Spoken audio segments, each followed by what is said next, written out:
¿Existen aún hoy las estudiantiles y perspectivas sindicales? Hola, no escuchamos nada. Nada. O sea, sí, Ahora sí escuchamos mucho ruido, pero las preguntas no. Entonces, a ver, va de nuevo. ahorita va de nuevo. Sí, la Nombre. primera es Ujú, nombre sí. de la Universidad de Guanajuato, Guadalajara. Mi pregunta es, ¿existen hoy aún estas organizaciones con perspectivas como lo expuso la ¿Alguno de ustedes en esta sala entendió lo que dijeron? No. Entonces, a ver, entonces trata de decirlo un poco más despacio, un poco alejada del micrófono para que lo escuchemos. Bueno, si quieres, pásale a coordinar esto, Ima, ¿no? ¿Sí? Bien, va de nuevo. Sale, escuchamos. si existen hoy aún las organizaciones estudiantiles en perspectiva sindical. Ante la instauración del proyecto Bolonia,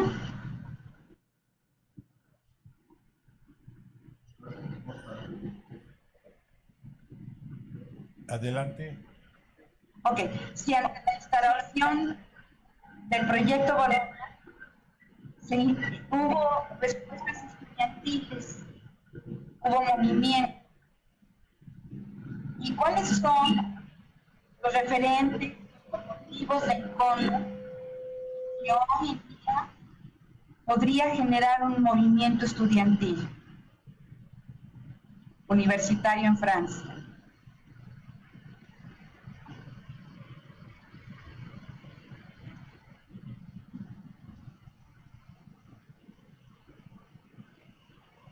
¿Y se escuchó? Sí, ya aquí ya la interpretamos, queremos haber llegado a un consenso. Muy bien, seguimos con la VM Campus Monterrey. Buenas tardes, esperamos aquí sus preguntas. Buenas tardes, ¿me escuchan? Muy bien. Bueno, son dos preguntas.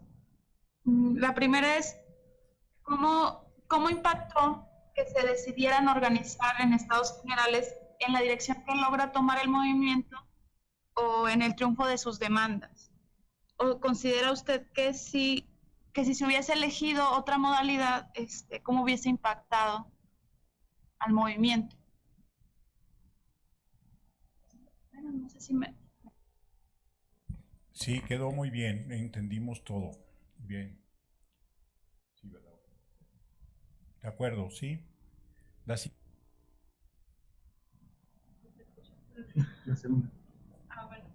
La segunda es si hubo algún tipo de coordinación entre los países para que coincidieran esos movimientos, tanto en España como en Francia y en México, en fechas similares, o realmente fueron coincidencias. O sea, ¿hay alguna coordinación o hubo alguna comunicación directa o evidencia de esa comunicación?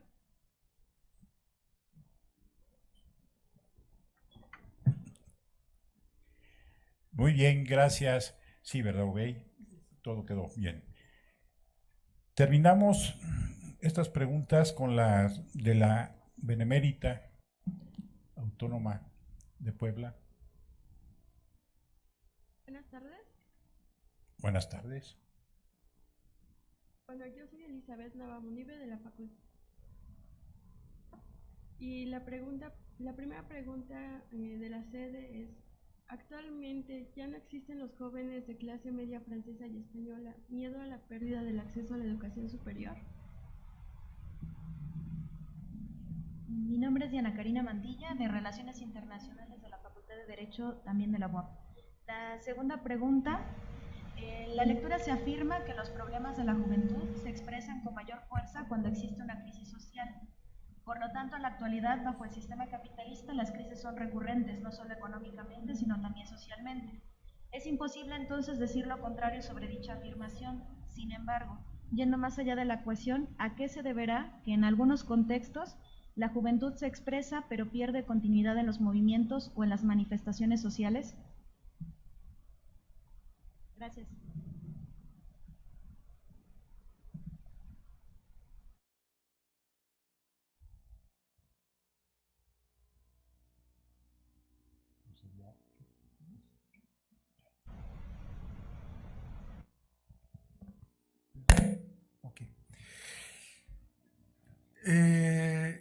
Bueno, sobre la posibilidad de respuestas estudiantiles frente al proceso de Bolonia, yo creo que, bueno, yo hice referencia al proceso de Bolonia, porque, bueno, sabemos de que tiene que ver, mucha gente lo sabe, pero en realidad los estudiantes, la gran mayoría, la gran masa de los estudiantes no conocen la existencia del proceso de Bolonia. O sea, ellos viven la aplicación, la implementación de ciertas medidas aconsejadas o sugeridas o más o menos introducidas por diferentes maneras en las políticas de cada país. Eso sí lo viven, pero no saben en general de que existe este movimiento.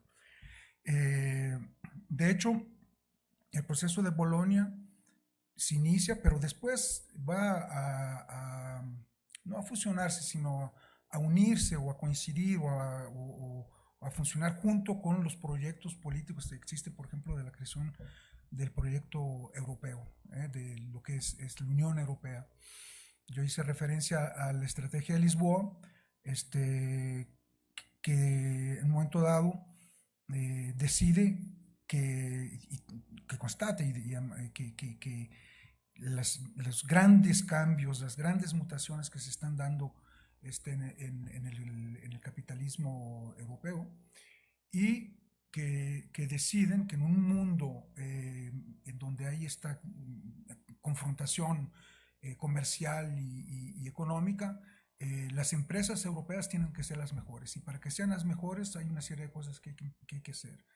El objetivo es ir hacia una economía del conocimiento, es decir, una economía donde toda la parte, donde las nuevas tecnologías, la digitalización, todo lo que existe hoy, va a ser, ¿cómo decir?, el vehículo más importante, el que va a permitir una nueva economía desmaterializada, etcétera, etcétera.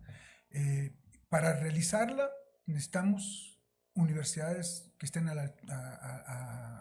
como dice, a la altura del desafío. Y para que sea así, este proyecto europeo, que como les digo va a coincidir con el proceso de Bolonia, es poner en el sector mercantil cosas que no estaban, que no nos imaginábamos que pudieran entrar en el sector mercantil, es decir, la salud y la educación, por ejemplo. Antes fue la energía, las telecomunicaciones, etc. Pero también se empieza a pensar, por eso les estaba yo diciendo, el mercado de servicios, dentro del mercado de servicios que se está desarrollando hoy en esta mundialización, ya se ve ahí incluido los servicios, la educación, para decirlo rápido. Entonces la educación entra también ahí. O sea, sin saber de que todo esto tiene que ver con grandes estrategias o con el proceso de Bolonia, hay movimientos que existen todavía, pero debo decir de que han variado en intensidad. Se dieron varios movimientos en los últimos años, en los 90 y en los 2000. Lo increíble del asunto es de que ya el estudiante ya se ve un poco como trabajador precario en formación.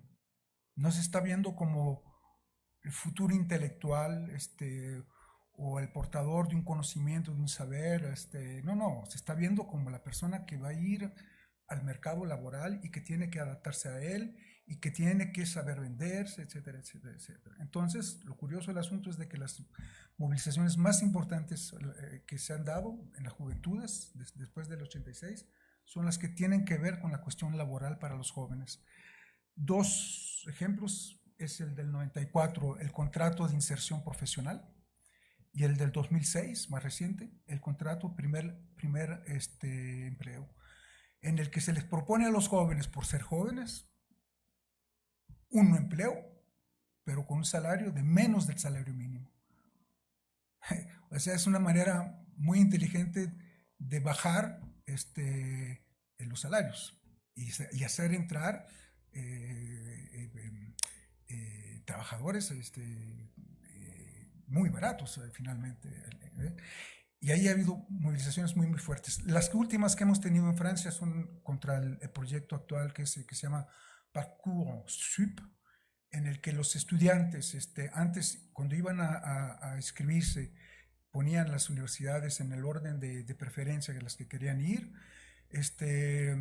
Al principio se hacía una selección, como les decía, era el personal administrativo de que decidía con la ayuda de algunos profesores de que veían, bueno, ¿de dónde viene este estudiante? De tal preparatoria. Esta es buena, lo podemos poner. ¿Qué otras cosas ha estudiado antes de venir? No, tal cosa, nada. Nada, no, entonces no. O sea, ahora, después se empezó a decidir, es increíble, pero con una tómbola.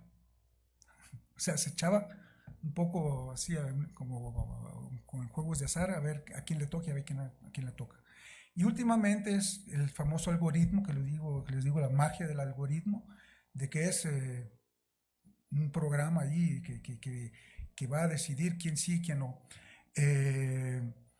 Pero hay criterios, y estos criterios son las calificaciones, o sea, criterios escolares, vamos a decir, y criterios extraescolares.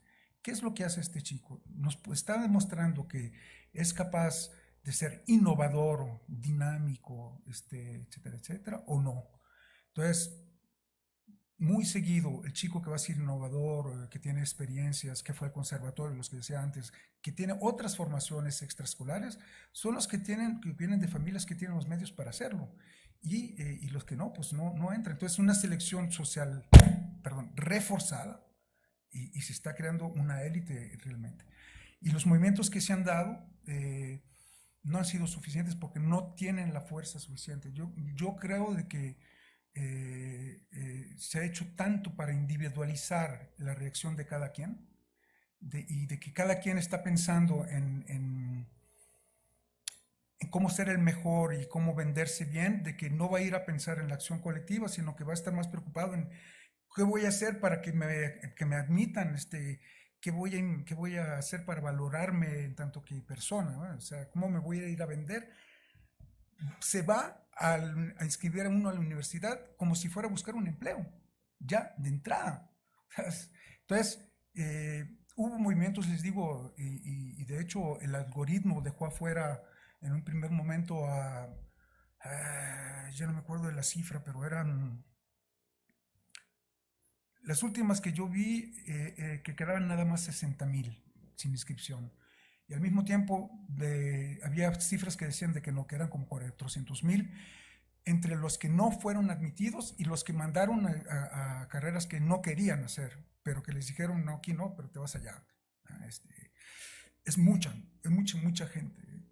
Bueno, el sindicato existe, el UNEF todavía, se moviliza, pero bueno, por el momento no tiene un impacto suficientemente fuerte. Yo creo que hay razones políticas en que todavía la gente después de la elección de Macron está a la expectativa de lo que va a ocurrir, de lo que va a hacer, si va a estar bien, lo que no va a estar bien, lo que va a hacer. Pero a mi manera de ver, bastante rápido puede darse movilizaciones cuando ya se ven más concretamente las consecuencias de las políticas que se están implementando. Sobre los estados generales, bueno, hubo dos estados generales. Los primeros del 22 de noviembre, en que, como les había dicho, había sido concebido como un momento de acción, de movilización, pero sin la pretensión de llevar adelante la reivindicación de parar la ley. Era para echar a andar algo. Lo que pasa es de que se atraviesa el llamado DECON con las huelgas de algunas universidades, que se va reforzando poco a poco, y esos estados generales van a servir para lanzar el movimiento, pero de inventar la manera de organizarse, con todo lo que les dije antes, en asambleas generales, con una coordinación, un buró, portavoces, etcétera, etcétera, decidir. Bueno. Y el segundo momento es el que se da después de las movilizaciones, una vez de que se retira el proyecto de Baqué y que la coordinación lanza el llamado a la constitución de estados generales, donde vamos a discutir, a reflexionar juntos primero en cada universidad, en cada facultad, sobre cómo vemos la universidad que queremos. De todo punto de vista, o sea, cuáles son medios financieros, su presupuesto, los contenidos de los diplomas, la cuestión de la selección, la cuestión de las discriminaciones, todo, les digo, es 21 comisiones hubo en los Estados Generales que tiene que ver con las becas, con las residencias universitarias, con los restaurantes universitarios. Es enorme, ¿eh? Yo voy a dejar la bibliografía, lo que pasa es que todo está en francés, pero pueden encontrar el documento final de los Estados Generales, que es muy, muy, muy interesante. Tiene ciertos lados muy utópicos, pero da ahí una idea de la pretensión que teníamos en ese momento. Lo que pasa es de que, desgraciadamente, por historias de aparatos, se sigue dando la movilización, pero ya no en el marco creado en el 86, porque ya no todo mundo jala al mismo tiempo, o sea, ya no marchamos todos juntos. Sobre la coordinación entre los países, no hubo una coordinación entre los países, pero teníamos contactos entre nosotros. De hecho, yo lo poco que sabía sobre el movimiento en España, lo supe por los compañeros que venían, bueno, porque cuando nosotros manifestábamos, en cada manifestación venían estudiantes de Alemania, de Inglaterra, de España, de Bélgica, y venían a manifestar con nosotros. O sea, se identificaban con nuestro movimiento. ¿Por qué? Porque todos constatábamos de que estábamos frente a los mismos ataques, es decir, frente al mismo proyecto de universidad, y todos lo rechazábamos. Después, hablando entre nosotros, ya sabíamos más, pero no había contacto de coordinación, había contactos de solidaridad, y sobre todo, insisto, sobre la cuestión del constato de la similitud que existía entre los proyectos de los gobiernos. Por las razones que dije antes, sobre la cuestión del miedo a la pérdida del acceso a la educación superior, sí hay un miedo. De hecho, todo el año, los meses que acaban de pasar, las inscripciones ya se han dado, el año universitario acaba de comenzar en Francia, pero en los meses que precedieron, incluso en los noticieros veíamos jóvenes y estudiantes que se les entrevistaban y que contaban de que ellos se habían inscrito en tal y tal universidad, pero que no le habían recibido, y qué es lo que va a hacer de mí. O sea, era una incertidumbre en la que vivíamos, no exagero, cientos de miles de jóvenes, de no saber si iban a estar inscritos en una universidad el mes que entra o los 2 meses que entra, y qué va a hacer de mí, porque no me voy a quedar a hacer nada. O sea, sí existe, pero una vez más, desgraciadamente, no se ha dado un momento en que surge la iniciativa de un movimiento. Hubo manifestaciones, movilizaciones en las universidades, incluso los profesores también se movilizaron, porque antes ellos también tuvieron algunos problemas con todos los cambios que están dando, pero no da suficientemente algo fuerte como para parar la cosa. ¿Y a qué se debe la falta de continuidad de los movimientos?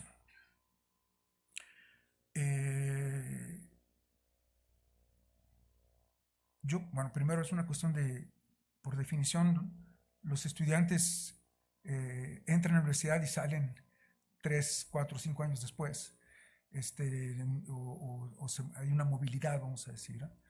Aún así debería efectivamente haber una continuidad, porque debería haber una memoria o algo que queda que hace que se siga.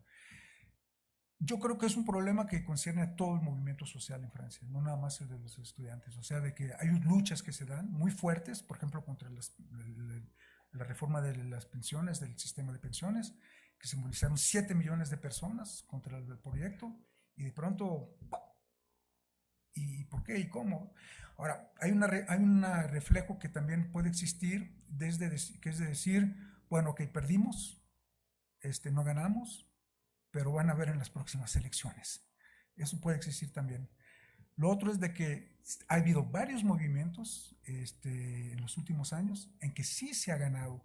Cuando Daniel Ben Salih dice de abrogación, de reforma abortada en reforma abrogada, quiere decir de que hubo reformas abortadas y reformas abrogadas.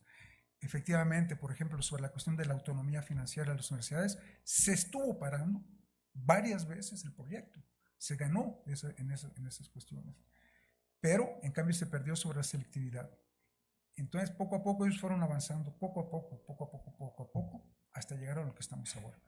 En cierta manera, quiere decir que sí hay continuidad en el movimiento.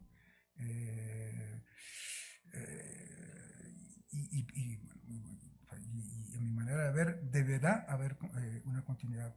Yo soy bastante optimista en general sobre la cuestión. Y nada más de pensar en lo que ocurrió en el 86. O sea, en el momento más inesperado y desde donde menos esperamos, surge algo muy fuerte. Y además, el pueblo francés es así. O sea, si vemos su historia, la Comuna, la Revolución Francesa, ella misma, fue un movimiento que viene de abajo, muy fuerte, y que pueda tomar forma y que se va a estructurar, pero que en realidad los momentos más fuertes, la Comuna, la Revolución Francesa, son inesperados y muy de terreno, de base, verdaderamente de base. El Frente Popular surge de las grandes movilizaciones de trabajadores que le imponen a las organizaciones la unidad, que le imponen a las organizaciones constituidas la unidad frente al fascismo. O sea, dos manifestaciones, una de los socialistas y otra de los comunistas, diferentes, que convergen en un lugar dado, y que ahí la gente empieza a pedir Frente Popular, Frente Popular, Frente Popular, y o sea, bueno, es que son las dinámicas sociales. Bueno. Gracias. En las dos últimas sesiones, los asistentes aquí al instituto han sido como menospreciados porque casi no han participado. Entonces, démosle la palabra a los asistentes aquí al instituto en esta fase. Antes de pasar a la gran cantidad de correos electrónicos que nos han llegado con varias preguntas, aunque creo que varias también las has contestado con estos comentarios. Entonces, empezamos. Aquí abajo a mi derecha tenemos al maestro Salvador. Salvador Díaz Cuevas, de nivel bachillerato en CCH Sur. Mi inquietud es permanente ya hace, yo creo que casi 2 décadas por lo menos, de cómo conectar efectivamente el plan de estudios de cualquier carrera o la universidad con el mercado, en la medida en que efectivamente el interés de los estudiantes y de sus familias es que se puedan capacitar para ese momento precisamente, ¿no? Y entonces yo te plantearía, como pregunta, o sea, ¿qué otro sentido puedes ofrecer y se ha dado quizás ya en Francia a las universidades? Me gustaría que no fuera simplemente atender lo social, o las carreras sociales o las humanidades, o en todo caso ver qué alternativas para su futuro tienen estas mismas. Sí, o sea, digamos, generalmente buscan movilidad social también las familias y los estudiantes. Entonces se ve que hay carreras para las propias familias y los estudiantes a veces aceptan la imposición, incluso imposición, porque cuál es el futuro de lo que tú quieres estudiar, ¿no? Y entonces las carreras que se privilegian menos son, digamos, las humanidades y las de ciencias sociales. Aquí hubo un dato hace un tiempo en un curso en donde se decía que las ingenierías en este país llamado México son más del 50% que tienen de matrícula.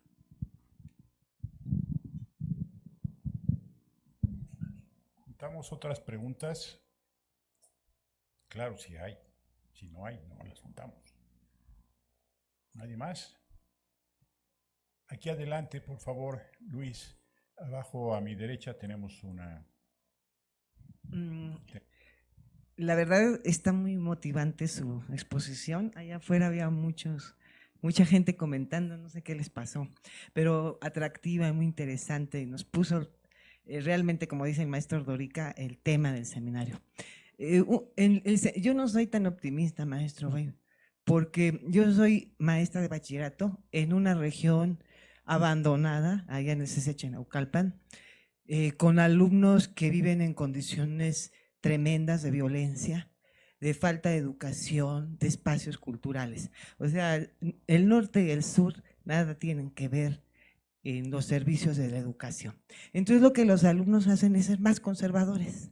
O sea, esta idea que tú dices de defender la educación desde un punto de vista de igualitario, de derecho, de democracia, los alumnos tienden a identificarse con posiciones conservadoras. Entonces, esa es la pregunta. No sé si tú dices que es optimista porque no sabían que iban a acabar con una reforma, pero en este contexto tan violento, tan de falta de oportunidades, tan de falta de recursos, ¿realmente piensa usted, maestro, que de esa base social pueda surgir una concepción democrática, igualitaria, esto que nos enseña usted? Esa sería mi pregunta. Gracias. Gracias, maestra. Aquí adelante. ¿Estudiante?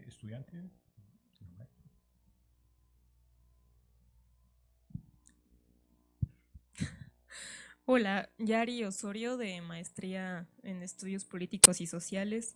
Mi pregunta es sobre la unidad y la cohesión del movimiento. Me llamó mucho la atención que resaltaras que había unidad en el movimiento y que los delegados no podían salirse de las demandas. Entonces, lo que quiero saber es si esta unidad corresponde a una tradición en la organización de los movimientos franceses, y yo sé que no es tu especialidad, pero alguna reflexión has de tener sobre cómo han cambiado los movimientos estudiantiles del 86 a la fecha, y no necesariamente estudiantiles, pero aquellos en los que participan los jóvenes, en cuanto a la organización, y si se sigue manteniendo este tipo de unidad o si hay alguna transformación. Y bueno, creo que es solamente eso. Gracias.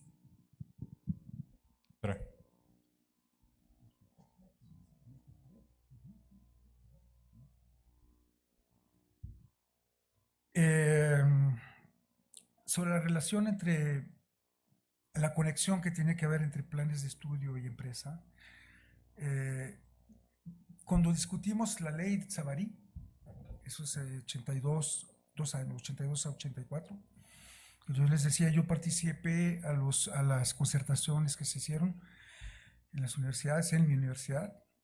Se discutió mucho sobre eso, y porque la idea era cómo hacer que los estudiantes puedan ir a las empresas a recibir una parte de su formación, de su formación.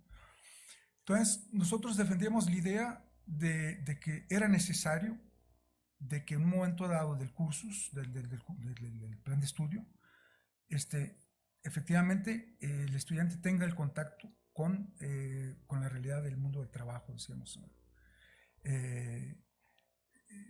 Nuestros compañeros del UNEF-ID decían, no es una buena idea, porque vamos a ir a hacer para que nos exploten. Entonces no debe haber contacto con la empresa.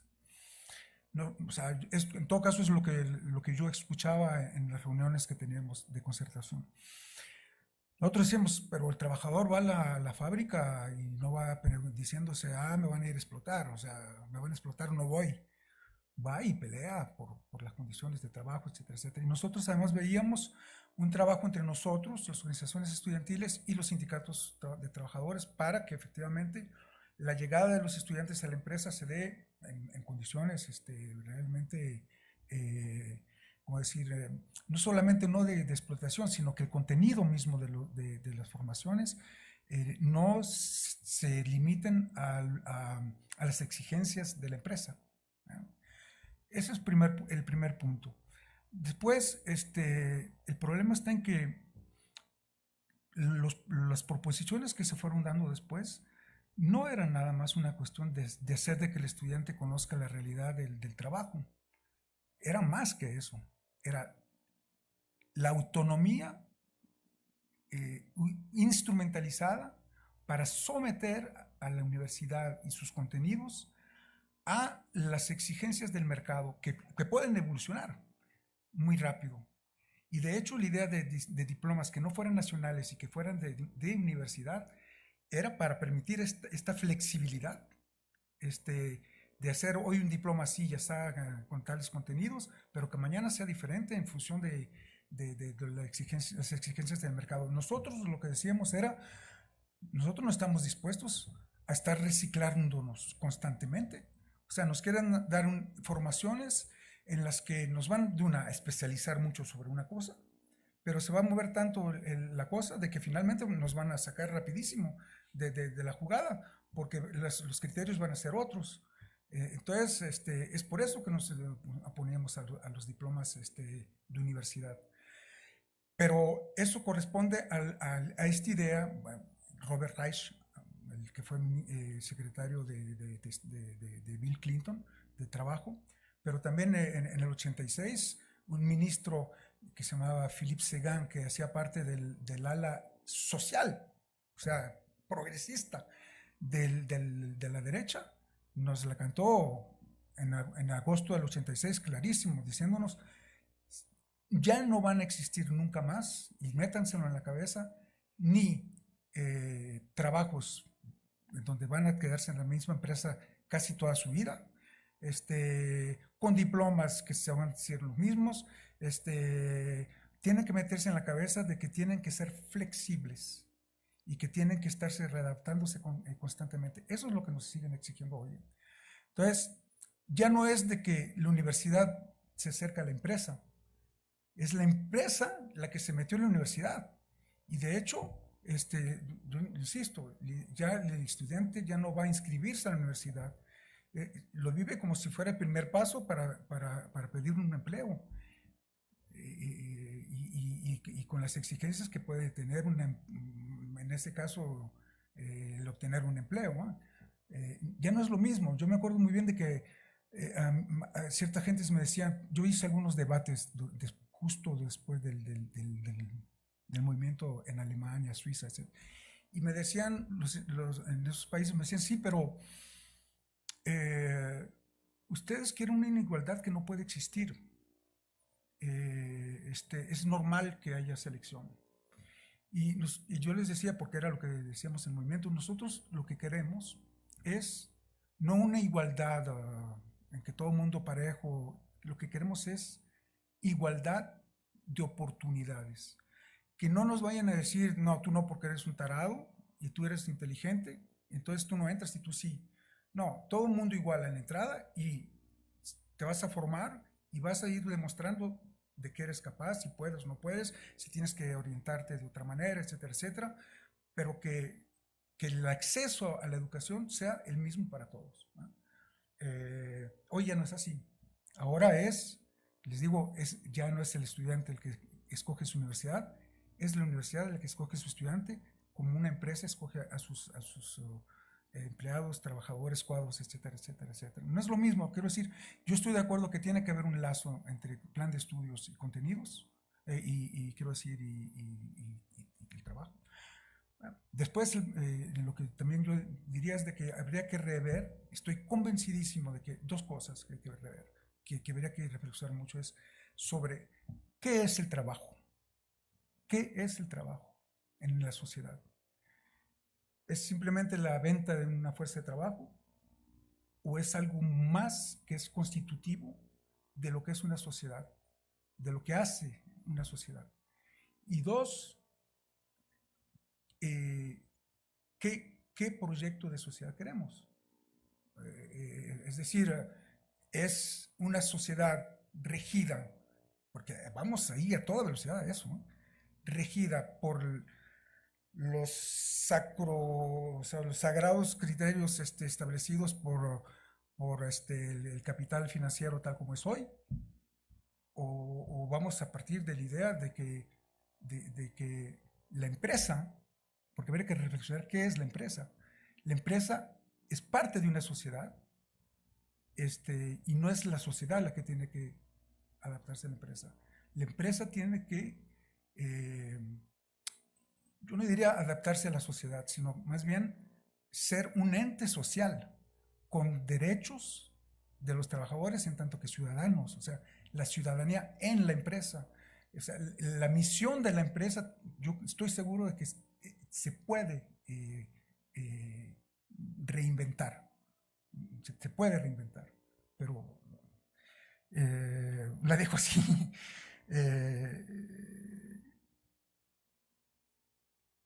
Bueno, sí, la cuestión de las carreras privilegiadas, bueno, no, sí, ese es todo problema. O sea, hoy todavía ese es el gran problema. Si la selección es tan fuerte, es porque, uno, las universidades creen que pueden y deben permitirse la selección, y que en función de los diplomas que inventaron van a exigir que el estudiante sea así, así, así, y que, ¿cómo decir? Y que tienen todo el derecho de ser exigentes. La universidad tiene todo el derecho de ser exigentes. O sea, lo que les digo, o sea, ¿qué es la educación? ¿Qué es la universidad? ¿Qué es el conocimiento? ¿Qué es el saber hoy? En una sociedad donde está tomando tanta importancia la cuestión del conocimiento, y todo lo que va con ello. O sea, y es cierto de que se está marginalizando ciertos tipos de formaciones, por ejemplo, en humanidades, etcétera, etcétera. Pero no nada más.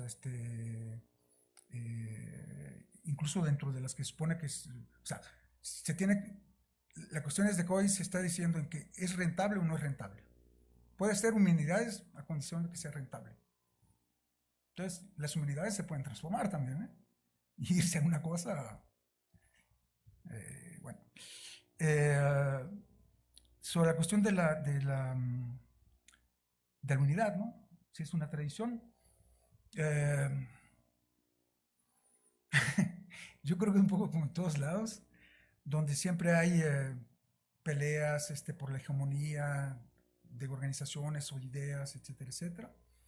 Pero la experiencia ha mostrado que efectivamente en los momentos más fuertes, de alguna manera sea una unidad.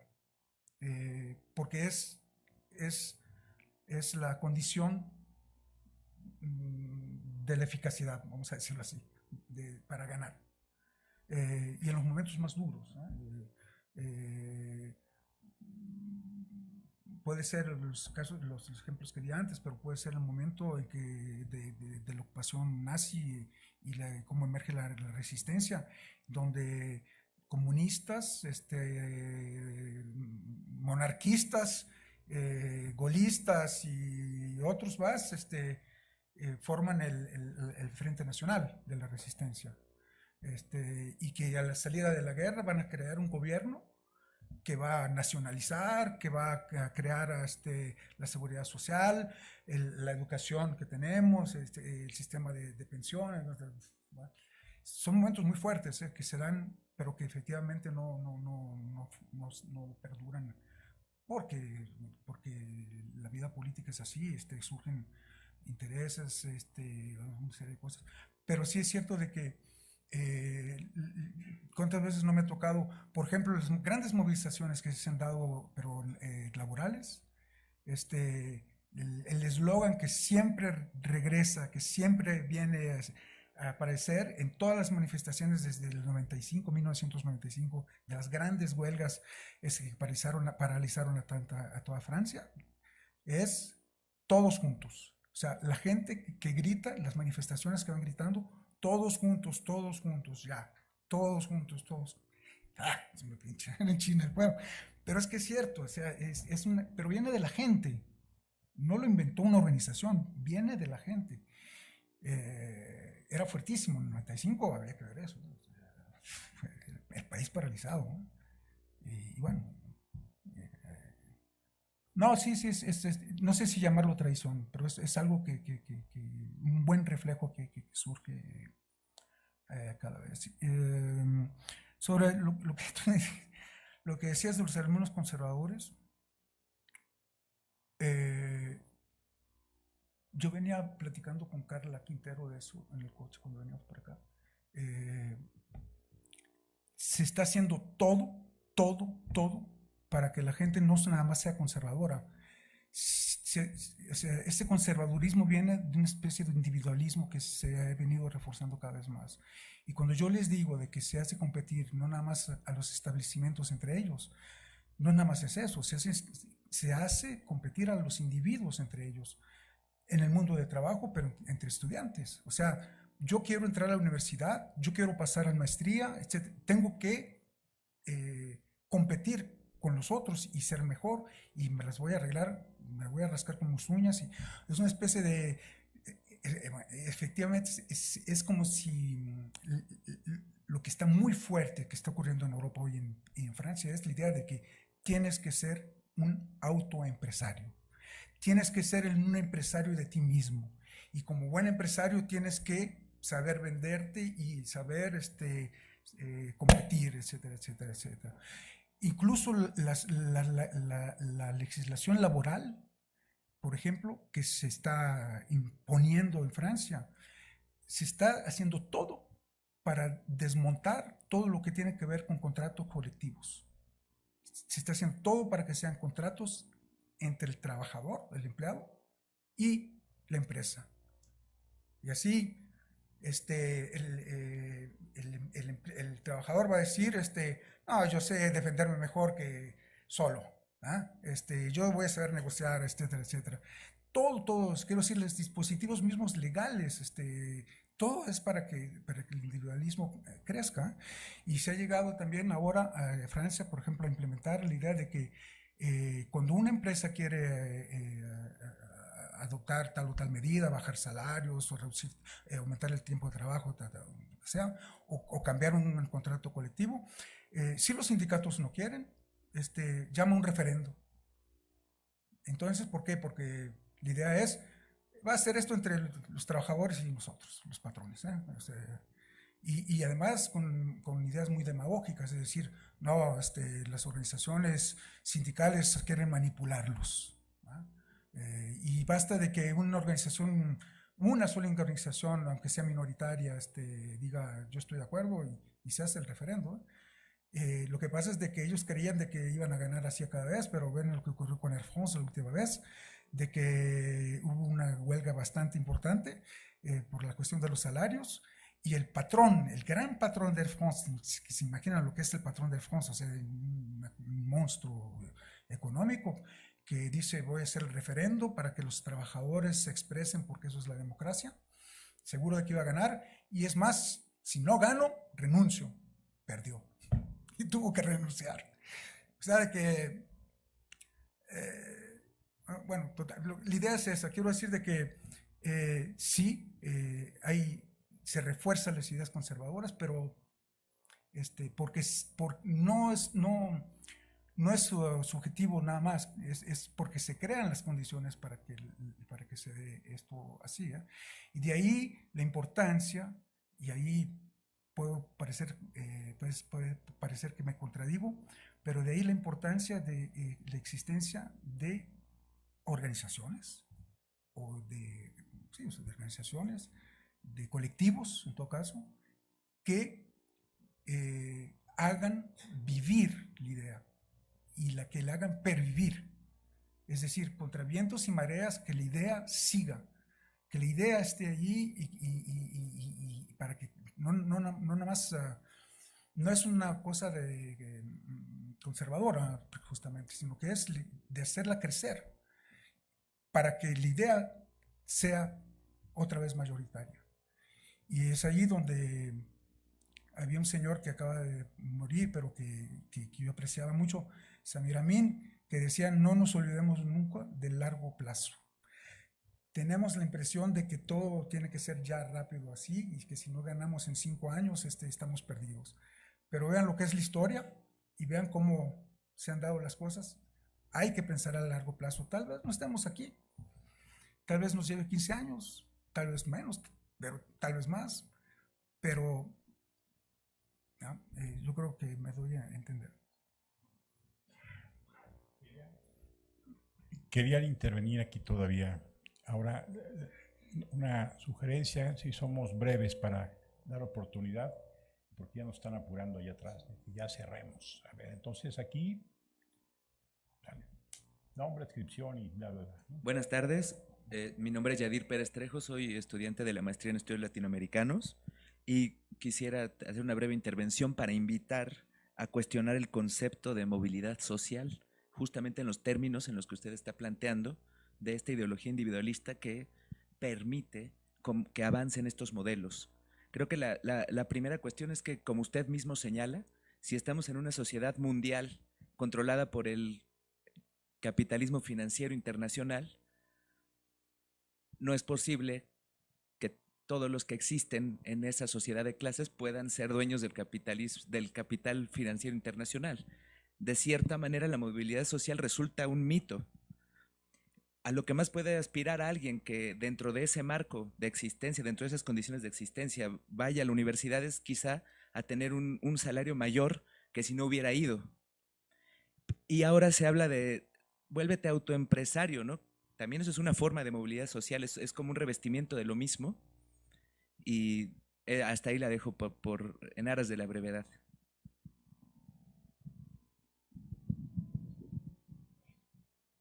De repente se levantó aquí una ola de interés por participar.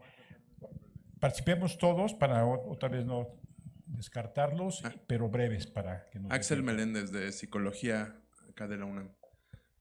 Alguna vez tuve la oportunidad de estar en una reunión con compañeros de casas de estudiantes de acá de Michoacán que cuestionaban la inserción del Ceneval a su universidad. Ellos encabezan movimientos de rechazados, pero decían que igual acá en la UNAM la ideología meritocrática no permite, digamos, una discusión a profundidad sobre el acceso a la educación superior. Entonces ellos planteaban profundizar la movilización desde afuera con los aspirantes que han sido rechazados hacia la universidad, o sea que la discusión estuviera fuera, de fuera hacia adentro. La pregunta acá es, ¿qué condiciones hay allá? ¿Qué están haciendo las organizaciones estudiantiles para combatir primero esta ideología de la meritocracia y si se están planteando, digamos, una dinámica así? ¿No? Porque en otros países también ha pasado que los movimientos, digamos, en defensa de la educación, en esta cuestión del acceso, empiezan desde afuera hacia la universidad, no con mucho éxito, claro, ¿verdad?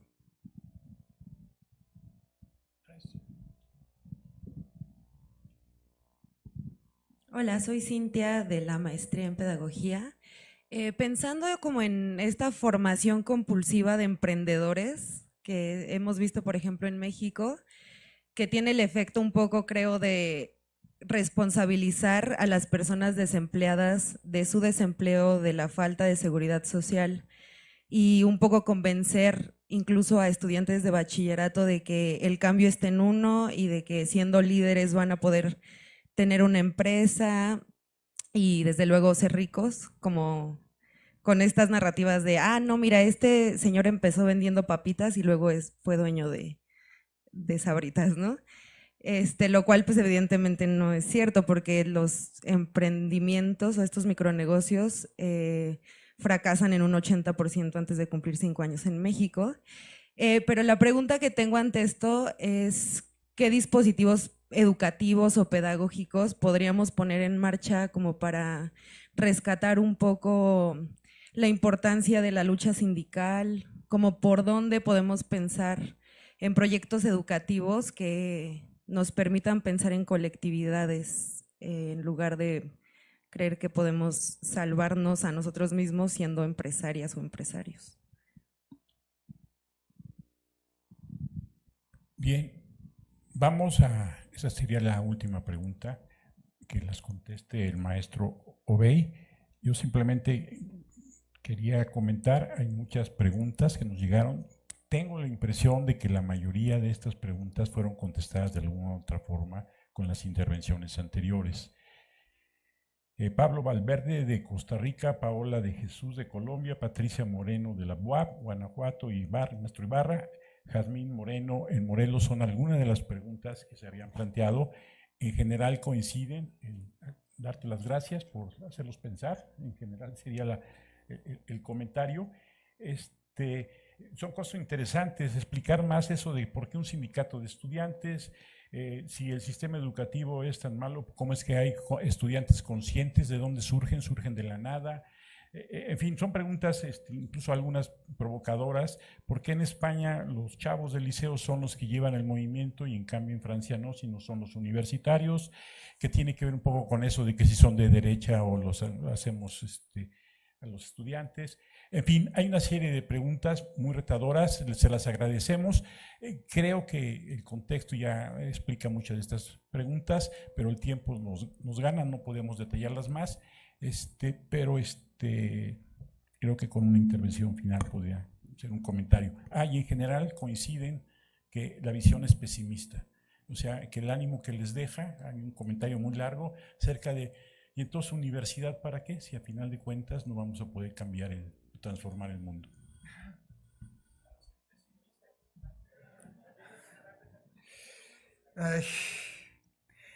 Así puedo decir, de manera muy rápida, yo creo que esto de que estudiantes conservadores o gente conservadora o no, todo esto, no hay que sacarlo, me parece, del marco, de un contexto más general, que por ejemplo, si yo pienso en Francia, estamos en un contexto en el que gobernó durante mucho tiempo una izquierda que por razones que no puedo aquí explicar mucho, no tengo tiempo, se fue poco a poco yendo hacia una especie de socialliberalismo y a mi manera de ver ahora es simple y sencillamente liberal, pero liberal no forzosamente el mejor de las acepciones del término.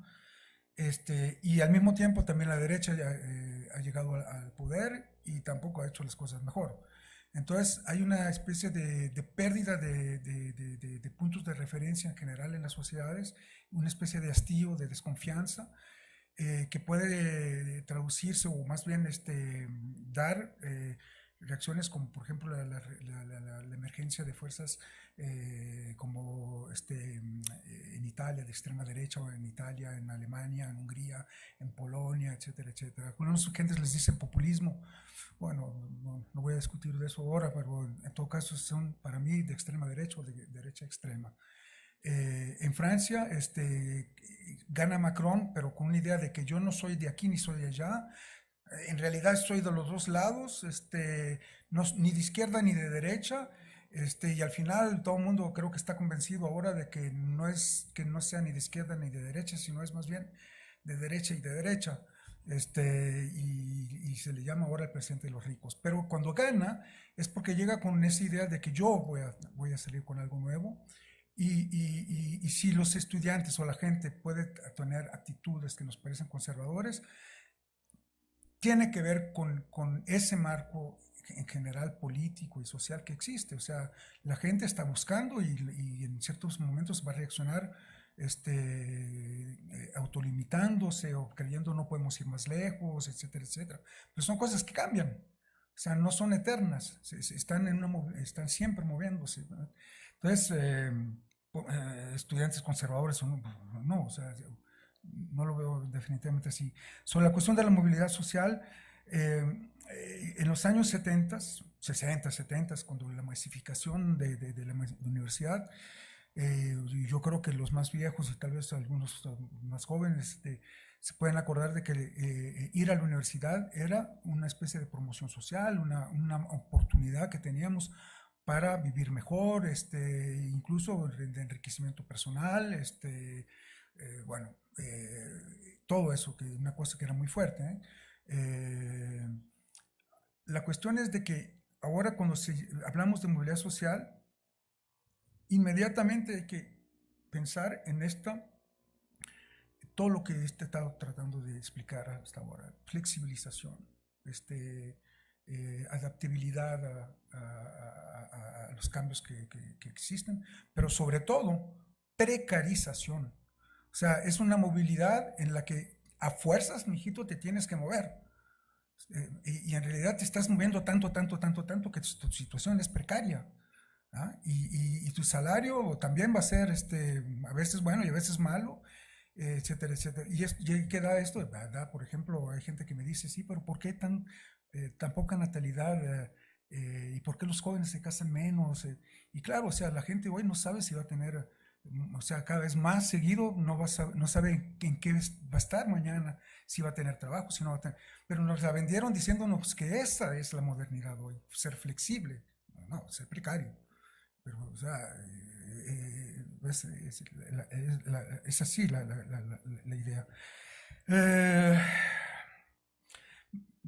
Sobre los rechazados, mira, no sé si entendí bien lo que querías decir, pero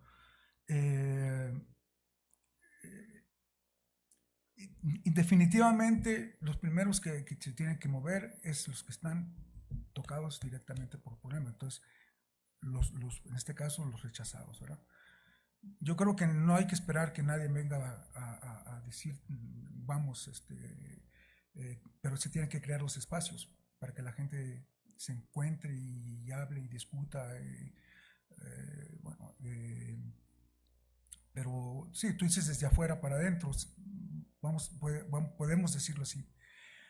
Eso no excluye de que existan solidaridades, porque esa es la otra idea. Se están rompiendo, se está haciendo todo para quebrar las solidaridades, que tiene que ver con todo lo que dijimos antes sobre la individualización, etcétera, etcétera. No sé, o sea, es una cosa de que otra vez regreso a la idea de que tenemos que hacer vivir. O sea, que tenemos que tener no es como decir, dar el primer paso, no esperar que el otro se mueva. Entonces, si tienes conciencia bueno, entonces, yo no soy de los que piensan de que la vanguardia, síganme. Estoy muy convencido de la necesidad y de la posibilidad de poner sobre la mesa las cosas y que la gente ella misma decida, y por experiencia, yo sé que es posible. Y que la gente, crear el marco para que la gente venga a decir qué queremos, de qué se trata, etcétera, etcétera. Y que inventen ellos lo que hay que hacer. Y eso tiene que ver con la idea de que los sindicatos, ¿no? O sea, los sindicatos. ¿No? Sí. Sí, pero bueno, yo creo que yo dije, de todas maneras, es todo lo que no sé si me salté algo, pero la cuestión es no, yo ya no voy a abusar más del tiempo, sobre todo de la gente que trabaja allá. Bien. Muchas gracias. Te damos este reconocimiento por parte del seminario. Te agradecemos tu intervención. Gracias. Y recuerden, terminamos módulo, hay evaluación y nos vemos la próxima semana. Hasta luego las sedes. Gracias.